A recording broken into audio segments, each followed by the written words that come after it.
Shalom. Shalom and welcome. This is Yasharal's Court, a series of end-time messages to those who seek to do the will of the Almighty Father and Creator. Yahuwah is his name. And those who will come to know that it is through Yahushua Messiah, our Mashiach. It is through the sacrifice and resurrected one that we are restored into fellowship with the Almighty Father Yahuwah. These are end times, my brothers and sisters, and whether you realize it or not, it is said that judgment begins at the house of Elohim, the Almighty Father, first. With that said, this segment will prove to contribute towards our preparation for making some of the most trying decisions we've ever faced in our lives. We will come to realize that our decisions are indeed on trial. You will judge. You, me, we will judge individually and collectively. Believe it or not, we judge each day through the decisions of which we make. Whether we use the word judge or render a decision, they are both akin to one another and produce the same function. We will come to know in Yasharal's court that there will be set-apart justice executed by the Almighty Father.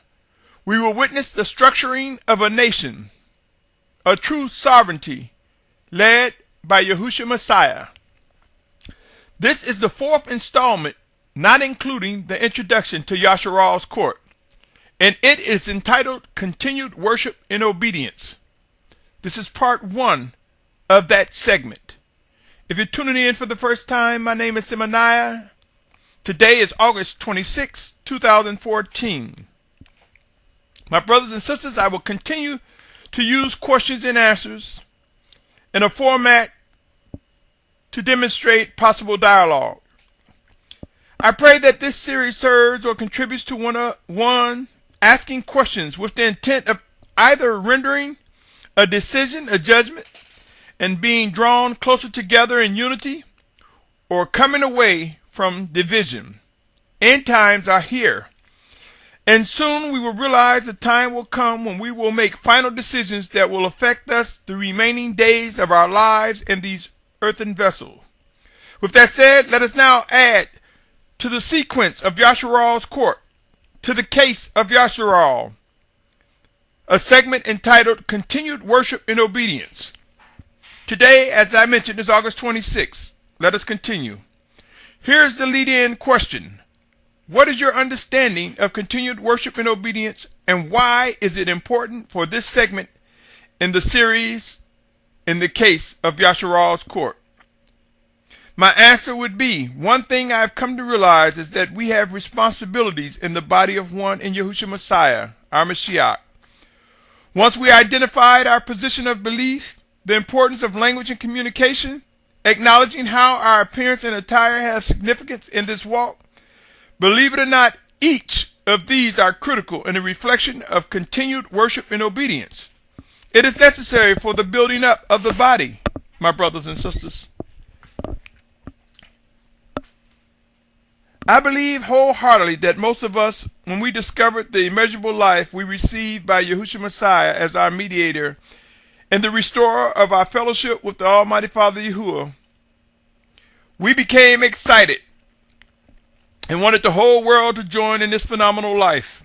Many of us desire to see masses, crowds of people share in this life immeasurable and demonstrate a unified effort to do the will of the Almighty Father through his set-apart spirit sent in Yahushua's name, including me. I desire to see masses and crowds. I desire to see the building up of the family of Yasharal, the children of Yahuwah.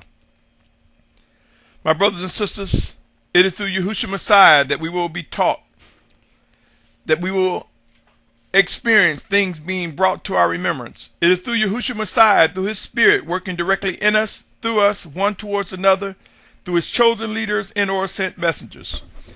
The challenge becomes apparent when we fail to understand the order of service or demonstrate that we are void of the blueprint towards maturity. In other words, we step out too quickly, too zealously, too anxiously.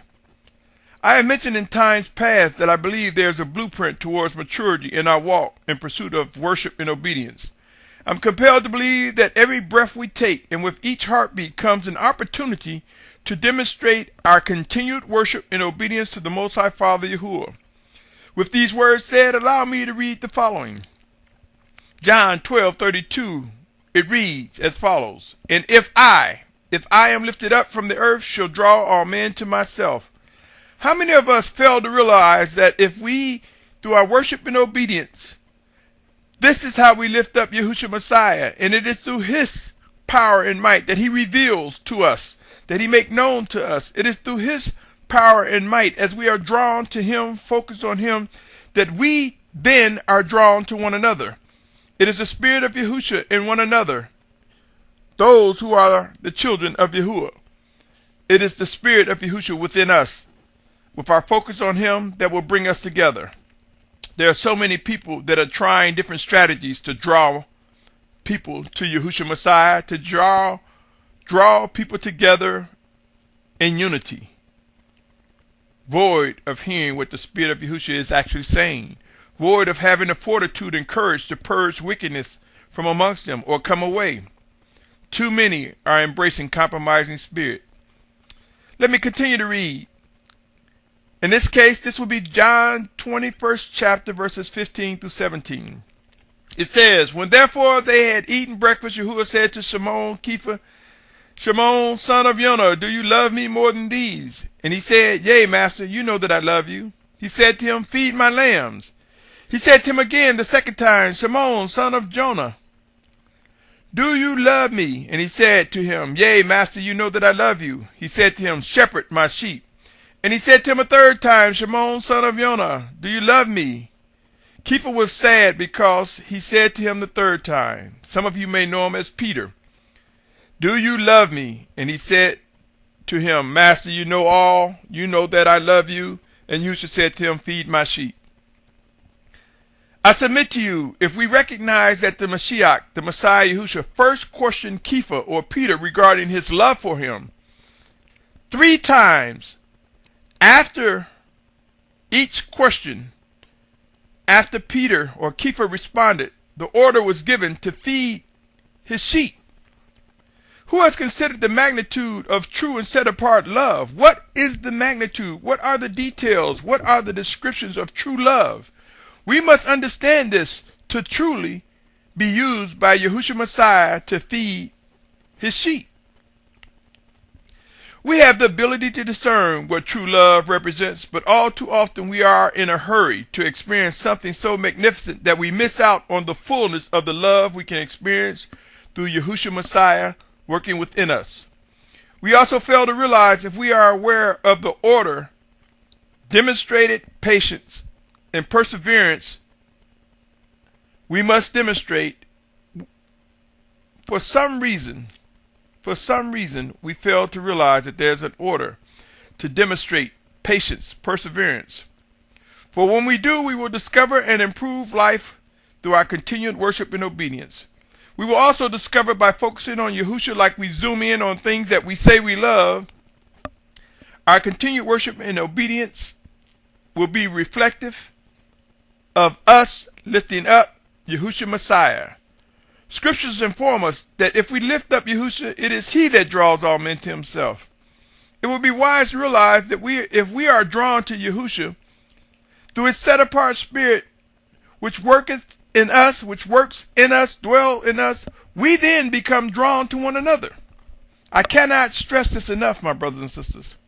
It's time to come away from our own self-created strategies and listen to what the voice of the Spirit of Yahushua is saying.